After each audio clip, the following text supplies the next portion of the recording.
Clown Prince of the Revolution on Slavoj Zizek, a New Kind of Leftist Thinker by Roger Scruton. During the 1960s and 1970s, the consensus in Western academic and intellectual institutions was very much on the left. Writers like Michel Foucault and Pierre Bourdieu shot to eminence by attacking the civilization they dismissed as bourgeois. The critical theory writings of Jürgen Habermas achieved a dominant place in the curriculum in the social sciences despite their stupefying tediousness. The rewriting of national history as a tale of class struggle undertaken by Eric Hobsbawm in Britain and Howard Zinn in the United States became a near orthodoxy not only in university history departments but also in high schools. For us dissidents, it was a dispiriting time, and there was scarcely a morning when I did not wake up during those years asking myself whether my teaching at the University of London was the right choice of career. Then came the collapse of communism in Eastern Europe, and I allowed myself to hope. For a while, it looked as though an apology might be forthcoming from those who had devoted their intellectual and political efforts to whitewashing the crimes of the Soviet Union or praising the People's Republic of China and Vietnam. But the moment proved short-lived. Within a decade, the left establishment was back in the driver's seat, with Zinn and Noam Chomsky renewing their intemperate denunciations of America. The European left regrouped against neoliberalism, the new name for the free economy, as though this had been the trouble all along. Habermas and Ronald Dworkin collecting prestigious prizes for their barely readable defenses of ruling leftist platitudes, and the veteran Marxist Hobsbawm rewarded for a lifetime of ensuring loyalty to the Soviet Union by his appointment as companion of honor to the Queen. True, the enemy was no longer described as before. The Marxist template did not easily fit the new conditions, and it seemed a trifle foolish to champion the cause of the working class when its last members were joining the ranks of the unemployable or the self-employed. But one thing remained unchanged in the wake of communism's collapse: the conviction that it was unacceptable to be on the right. You might have doubts about certain leftist doctrines or policies. You might entertain the thought that this or that leftist thinker or politician had made mistakes. But that was as far as self-criticism could go. By contrast, merely to entertain a right-wing thought was to place yourself in the devil's camp. Thus, within a couple of years, the Manichaean vision of modern politics as a fight to the death between the good left and the evil right returned to its dominant position, assuring the world that they had never really been taken in by communist propaganda. Leftist thinkers renewed their attacks on Western civilization and its neoliberal economics as the principal threat to humanity in a globalized world. The term right-wing has remained as much a term of abuse today as it was before the fall of the Berlin Wall, and leftist attitudes have adapted themselves to the new conditions with little moderation of their oppositional zeal. There has, however, been one important change. A new kind of leftist thinker has emerged, one who clothes his revolutionary zeal in a layer of irony, half dismissing his own impractical idealism as though speaking through the face paint of a clown.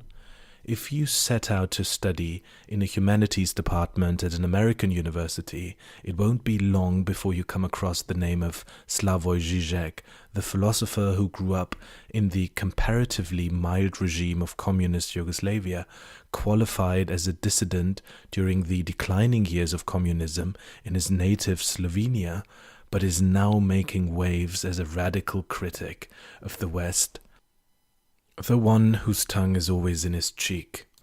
It is proof of the Yugoslav regime's leniency that Zizek was able to spend time in Paris during the early 1980s.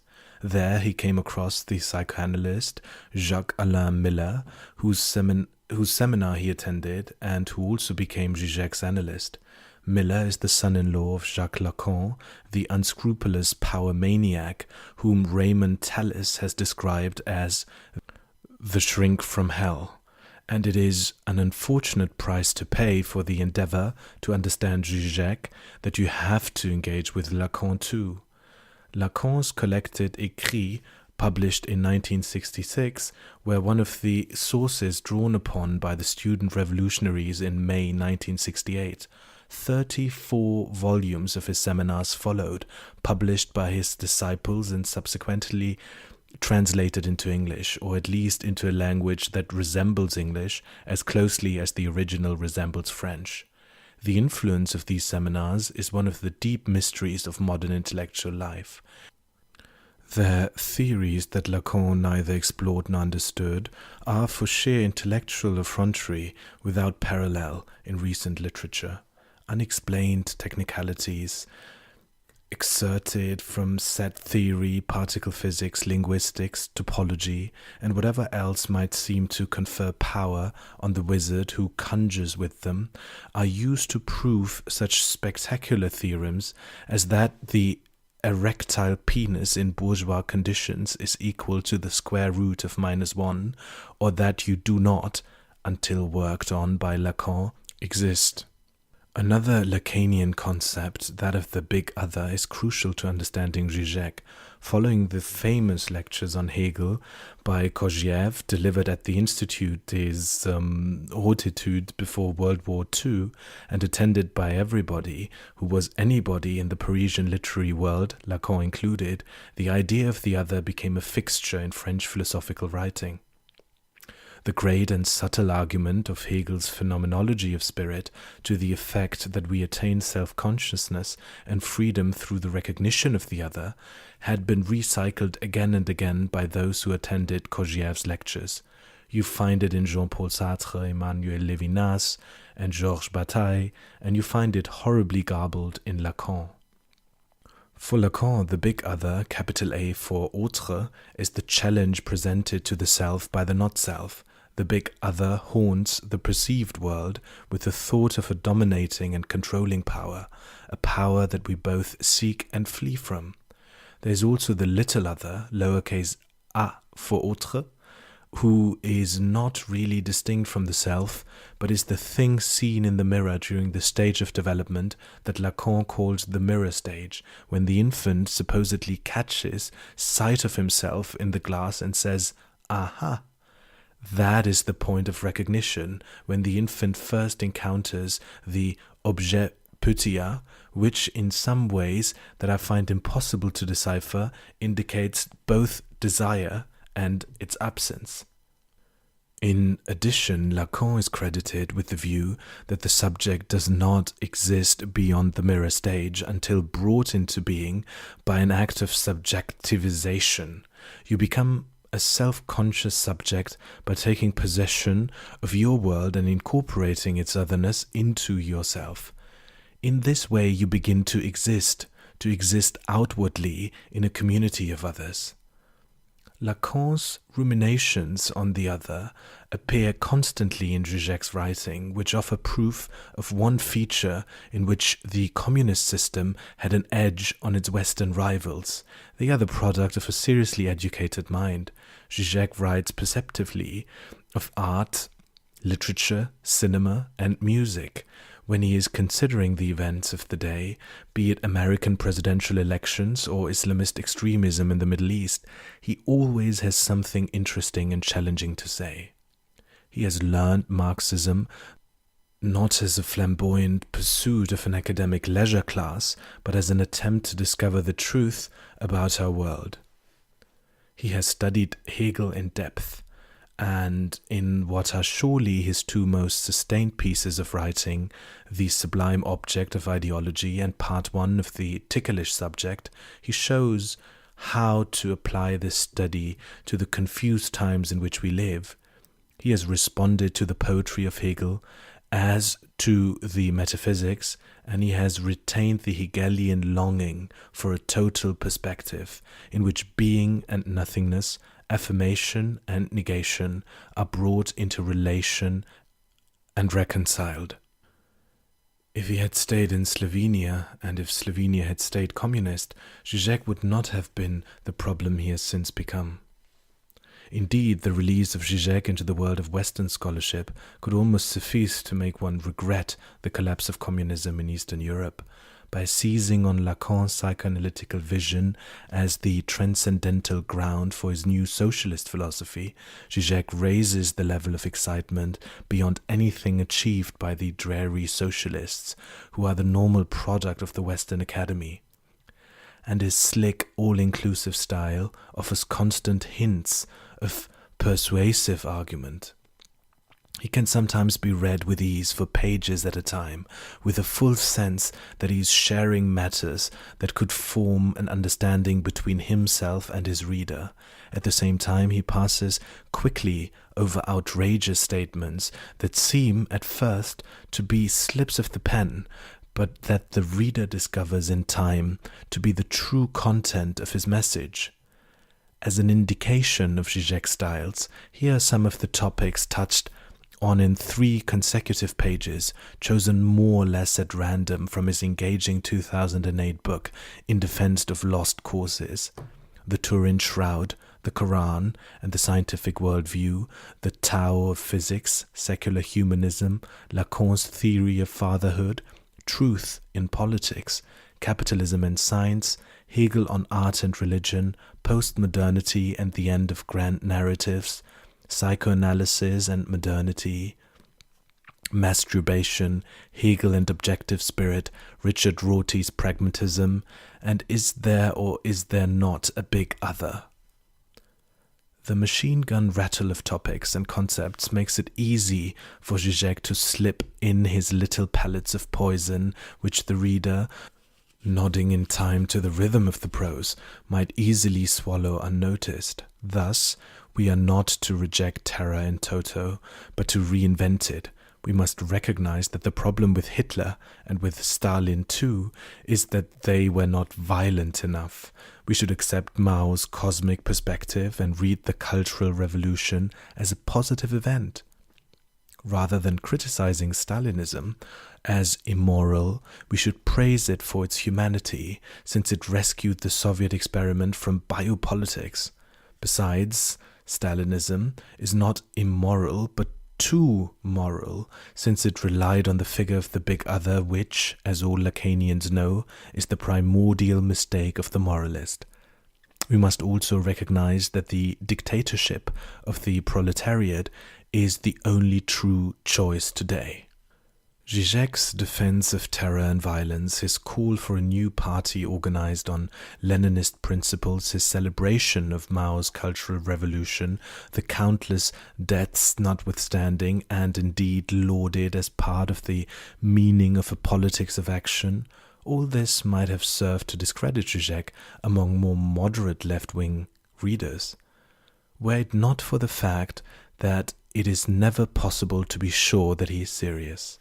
Maybe he's laughing, not only at himself and his reader, but at an academic establishment that can seriously include Zizek alongside Kant and Hegel on the philosophy curriculum, with the Journal of Zizek Studies now in its 4th year of publication.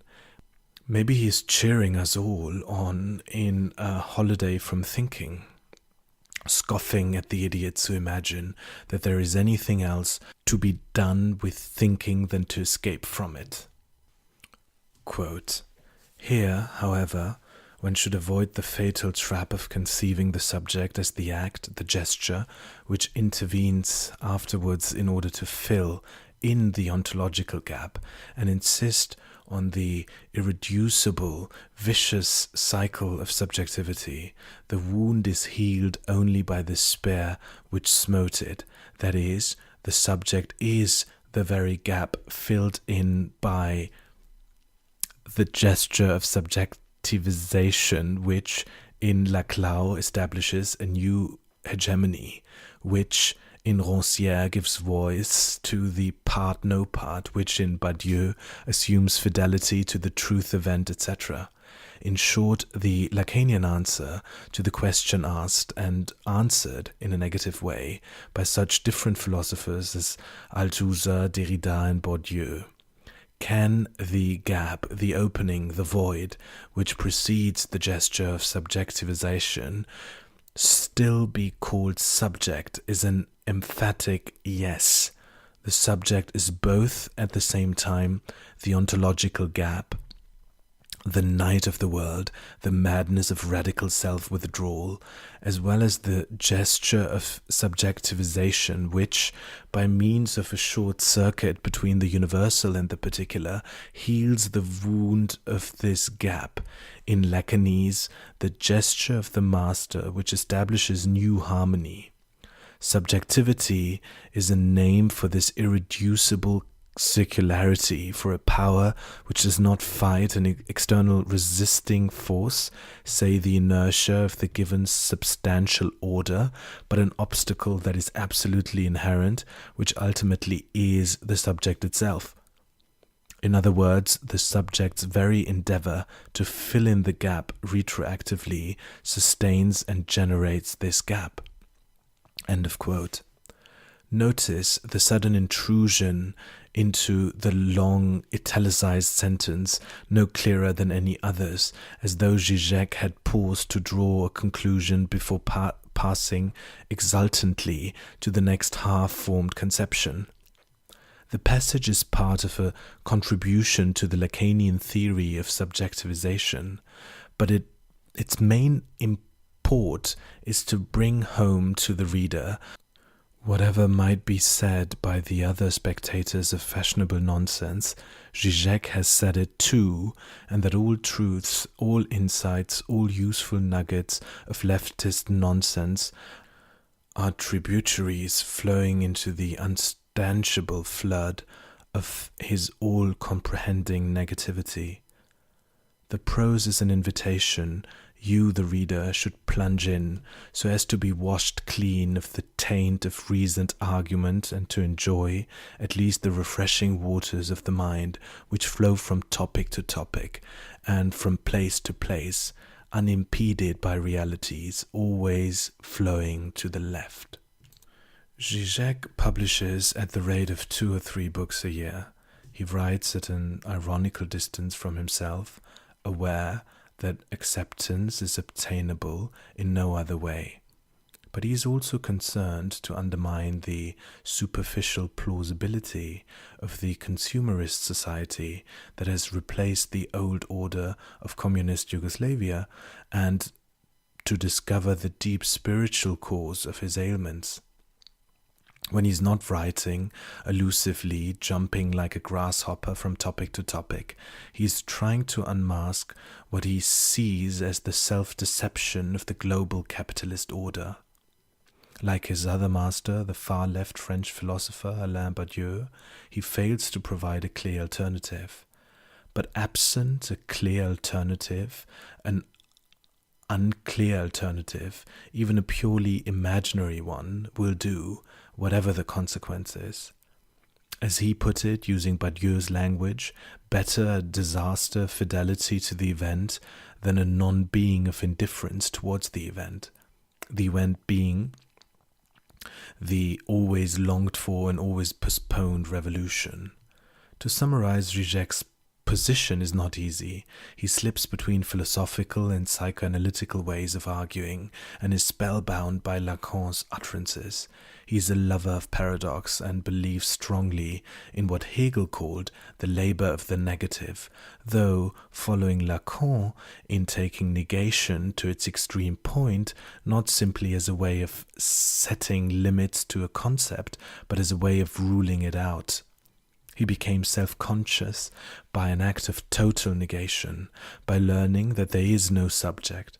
Instead of the subject, there is the act of subjectivization, which is a defense against the subject, a way in which I prevent myself from becoming a substance, an identity, a center of being. The subject does not exist before subjectivization, but through subjectivization, I read myself back into the condition that preceded my self-awareness. I am what I become, and I become what I am by filling the void of my past. For Zizek as for Lacan, there is the little other, which appears as the object of fantasy and also of desire, and the big other, the mother image, which dominates the growing child, the authority bringing order, the consistent closed totality to which we aspire, but that always eludes us, since there is no big other. As with the subject, so with the object. It doesn't exist, and non-existence is its way of existing. This is the aspect of Lacan that Zizek finds most exciting, the magic wand that conjures visions and promptly waves them to nothingness. Zizek uses this mystical vision to take shortcuts to many of his surprising conclusions. It is because Stalinism relies on the figure of the big other that is too moral, a nice excuse that nobody is in a position to refute. Democracy is no solution because, though it implies a barred big other, as Jacques-Alain Miller has apparently shown, there is another big other, the procedural big other of electoral rules, which has to be obeyed, whatever the result. But perhaps the real danger is populism, in which the big other returns in the guise of the people. Or is it okay to invoke the people if you do so in the spirit of Robespierre, whose invocation of virtue redeems the virtual content of terrorism from its actualization? There is no knowing, but who cares? Certainly not Zizek, who takes refuge behind the skirts of the big other whenever the little other come with their irritating questions. In this way, he can defend himself from the anti-totalitarians whose thoughts are worthless, sophistic exercise, a pseudo-theorization of the lowest opportunist survivalist fears and instinct, language that has all the authenticity of those newspeak denunciations that composed the editorials of Prada, Ruth Bravo, and the Slovenian Delo in the days of Zizek's youth. From Lacan, Zizek also takes the idea that mental processes fall into three distinct categories: fantasy, symbol, and the reaching for the real. Desire comes through fantasy, which proposes both the object putia and the first subjectivization, the mirror stage in which desire and its lack enter the infant's psyche. The notion of fantasy is connected with that key term of Lacanian analysis, a term that incidentally entered and dominated French literary theory under the influence of Roland Barthes, namely jouissance, Lacan's substitute for the Freudian pleasure principle. Fantasies enter our lives and persist because they bring enjoyment, and they are revealed in symptoms, those irrational seeming fragments of behavior through which the psyche protects its achieved terrain of enjoyment from the threatening realities of the world beyond, from the unvisitable world of the real. This thought gives rise to a spectacular emendation of Freud's idea of the superego, expressed in terms that unite Kant with the Marquis de Sade. Quote, "It is commonplace of Lacanian theory to emphasize how the Kantian moral imperative conceals an obscene superego injunction. Enjoy, the voice of the other impelling us to follow our duty for the sake of duty is a traumatic eruption of the appeal to impossible jouissance, disrupting the homeostasis of the pleasure principle and its prolongation, the reality principle. This is why Lacan conceives Sade as the truth of Kant." End of quote. Having pushed the nonsense machine this far, so as to identify Kant and Sade, and thereby to dismiss as a kind of obscenity the Enlightenment morality by which Western society has tried for 2 centuries to anchor itself, Zizek is able to offer a new theory of ideology, one that renews the Marxist critique of capitalism. Ideology in the classical Marxist analysis is understood in functional terms as the system of illusions through which power achieves legitimacy. Marxism offers a scientific diagnosis of ideology, reducing it to a symptom, showing how things really are behind the fetishes. By doing so, it opens our eyes to the truth. We see exploitation and injustice where previously we had seen contract and free exchange. The illusory screen of commodities in which relations between people appear as the law-like motions of things crumbles before us and reveals the human reality, stark, unadorned and changeable. In short, by tearing away the veil of ideology, we prepare the way for revolution. But in this case, Zizek reasonably asks, why has the revolution not come? Why is it that capitalism, achieving this consciousness of itself, continues to assert its ever-growing dominion, sucking more and more of human life into the maelstrom of commodity consumption? Zizek's answer is that ideology is renewed through fantasy. We cling to the world of commodities as the scene of our deeper jouissance, and we shun the reality beyond, the real that refuses to be known. We come to understand ideology not as serving the capitalist economy, but as serving itself. It is enjoyable for its own sake in the way that art and music are. Ideology becomes a toy in our hands.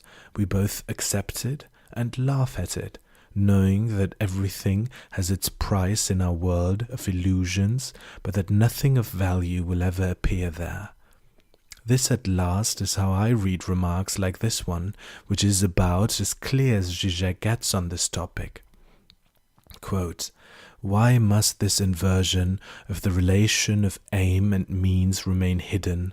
Why is this revelation self-defeating? Because it would reveal the enjoyment which is at work in ideology, in the ideological renunciation itself. In other words, it would reveal that ideology serves only its own purpose, that it does not serve anything, which is precisely the Lacanian definition of jouissance." End of quote.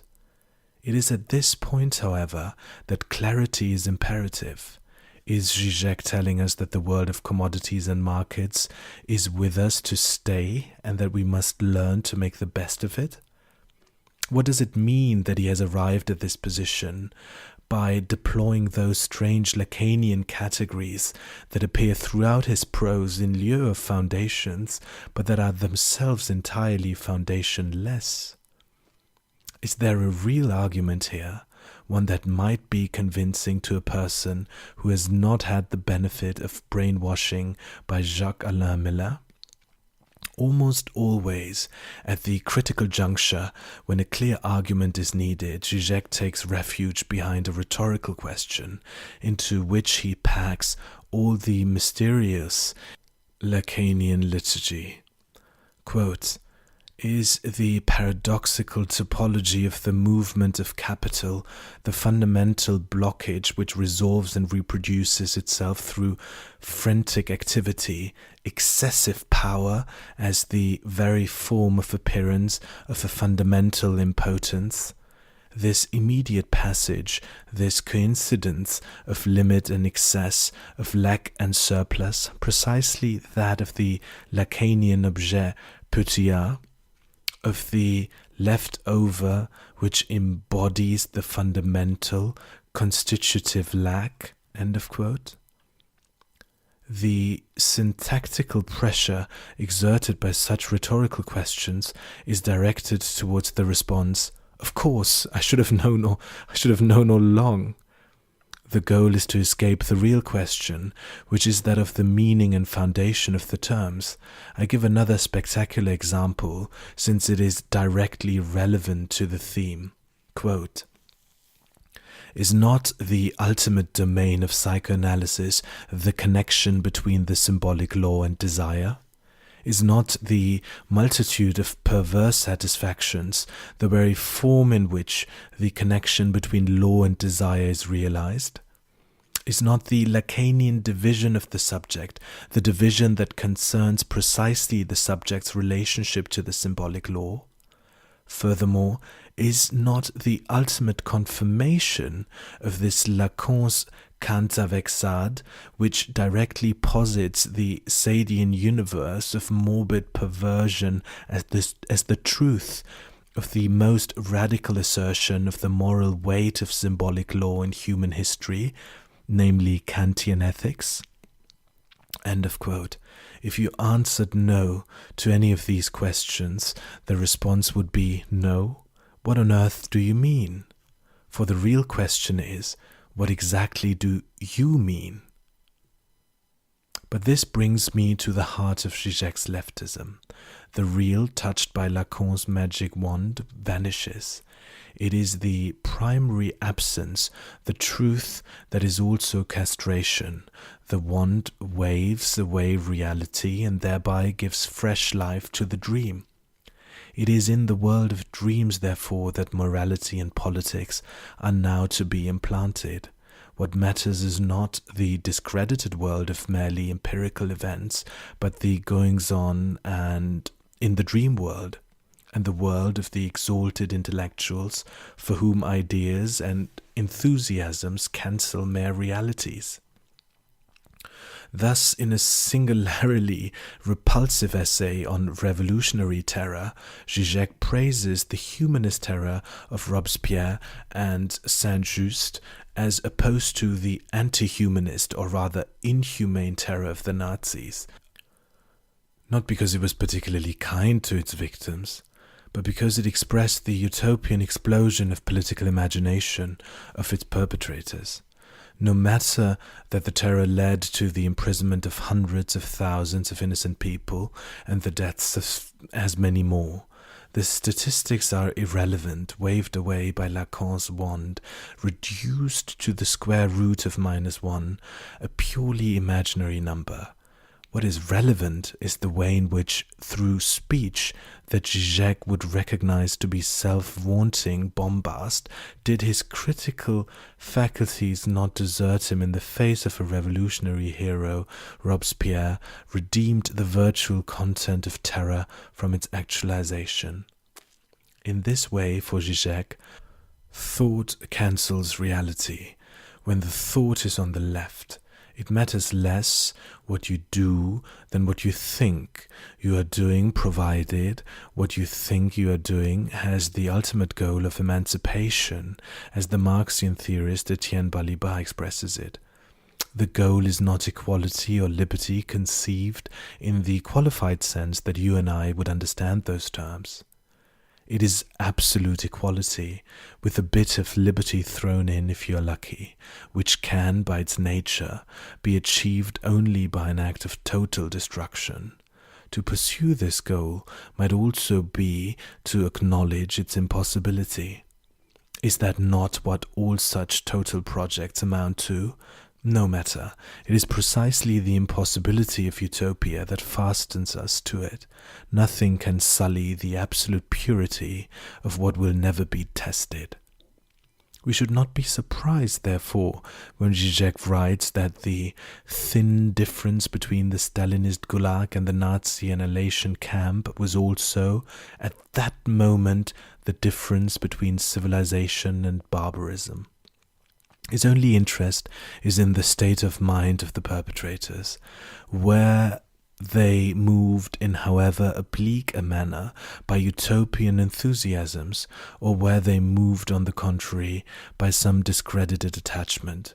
If you step back from Zizek's words and ask yourself just where the line between civilization and barbarism lay, at the time when the rival sets of death camps were competing over their body counts, you would surely put Communist Russia and Nazi Germany on one side of the line, and a few other places, Britain and America maybe, on the other. To Zizek, that would be an outrage, a betrayal, a pathetic refusal to see what is really at stake. For what matters is what people say, not what they do, and what they say is redeemed by their theories, however stupidly and carelessly pursued, and with whatever disregard to real people. We rescue the virtual from the actual through our words, and the deeds have nothing to do with it. Reading Zizek, I am reminded of a visit I once made to the cemetery of Divishpol in Moscow in the days of Gorbachev. My guide, a dissident intellectual not unlike Zizek in appearance and manner, took me to the grave of Khrushchev, on which stood a monument designed by Ernest Neivechny. The sculptor had been singled out for particular denunciation by Khrushchev when, following a visit to an exhibition of modernist art, the Soviet leader had decided to attack the entire artistic community. My guard regarded this particular tantrum of Khrushchev's far more seriously than his destruction of 25,000 churches, and found nothing wrong in his burial here in what was once consecrated ground. The monument shows Khrushchev's head mounted on two intersecting trunks of stone, one black, one white, symbolizing the contradictions in the leader's character. After all, my guide insisted, it was he who denounced Stalin and showed himself thereby to be a friend of the intellectuals, just as it was he who denounced artistic modernism and so declared himself to be the enemy of the intellectuals. It was brought painfully home to me that the Russian people have counted for nothing in the intellectual history of Russian communism, either in the mind of its champions or in the minds of its critics, for whom the entire modern period has been a kind of dialogue conducted at the top of the voice and with every available weapon between the party and the intelligentsia. Millions of serfs have gone silently to the grave simply to illustrate some intellectual conclusion and give to the arguments of power the decisive proof of another's helpless suffering. This discounting of reality reminds us of the crucial fact that the goal of a supreme emancipation, which will also be the reign of total equality, is a matter of faith, not prediction. It expresses a religious need that cannot be discarded and that will survive all the evidence adduced towards its refutation. For a while, in the wake of 1989, it looked as if the communist agenda had been defeated and that the evidence pointed to the rejection of the ideas that had enslaved the people of Eastern Europe since the war. But the nonsense machine was wheeled on to obliterate the shoots of rational argument, to cover everything in a mist of uncertainty, and to revive the idea that the real revolution has yet to come, and that it will be a revolution in thought, an inner liberation against which rational argument, mere bourgeois ideology, has no defense. The reign of nonsense buried the question of revolution so deeply beneath the possibility of rational inquiry that it could no longer be directly stated.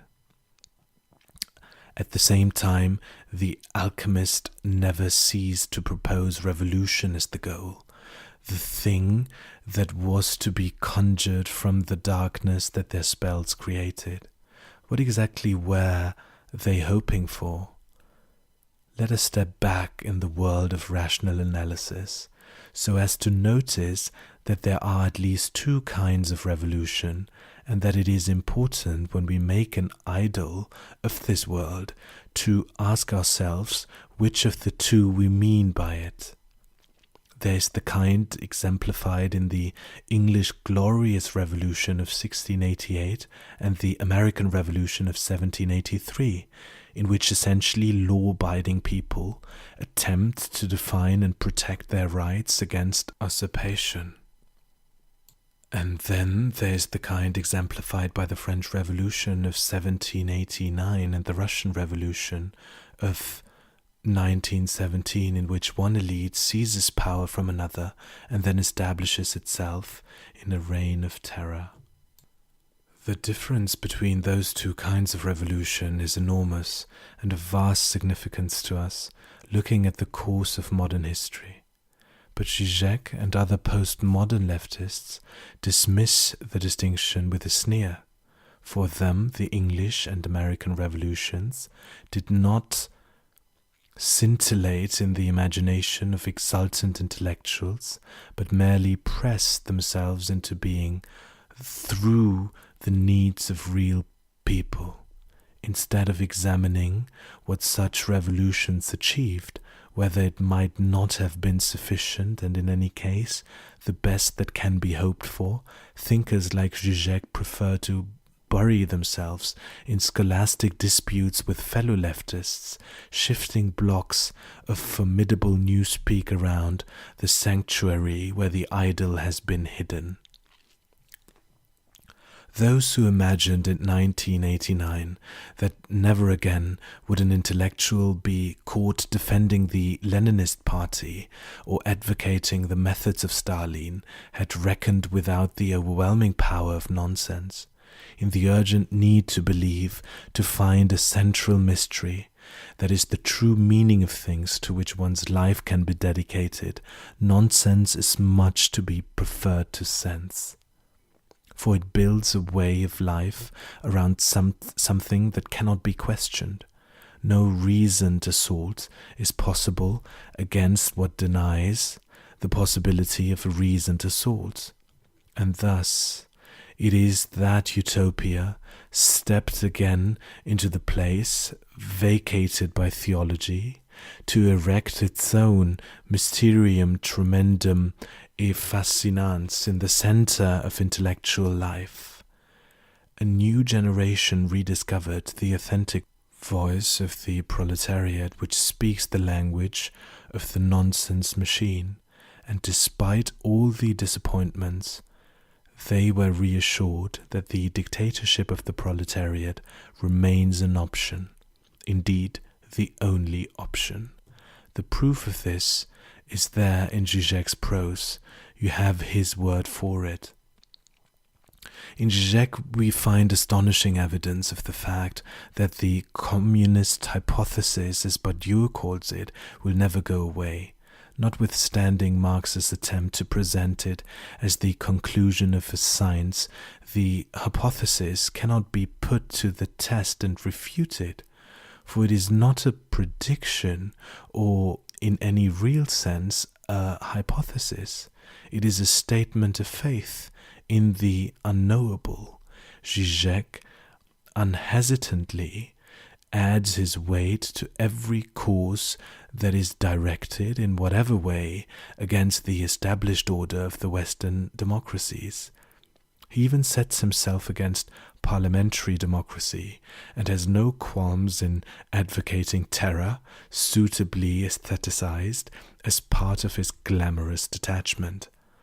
But his few empty invocations of the egalitarian alternative advance no further than the clichés of the French Revolution and are soon wrapped in Lacanian spells by way of shielding them from argument. When it comes to real politics, he writes as though negation is enough. Whether it be the Palestinian Intifada, the ARA, the Venezuelan Chavistas, the French sans-papiers, or the Occupy movement, whatever the radical cause, it is the attack on the system that matters. as in 1789, as in 1917, as in the Long March of Mao, the Great Leap Forward and the Cultural Revolution, the work of destruction feeds on itself. Zizek's windbaggery serves one purpose: to turn attention away from the actual world, from real people, and from ordinary moral political reasoning. It exists to promote a single and absolute cause, the cause that admits of no criticism and no compromise, and that offers redemption to all who espouse it. And what is that cause? The answer is there on every page of Zizek's writing. Nothing.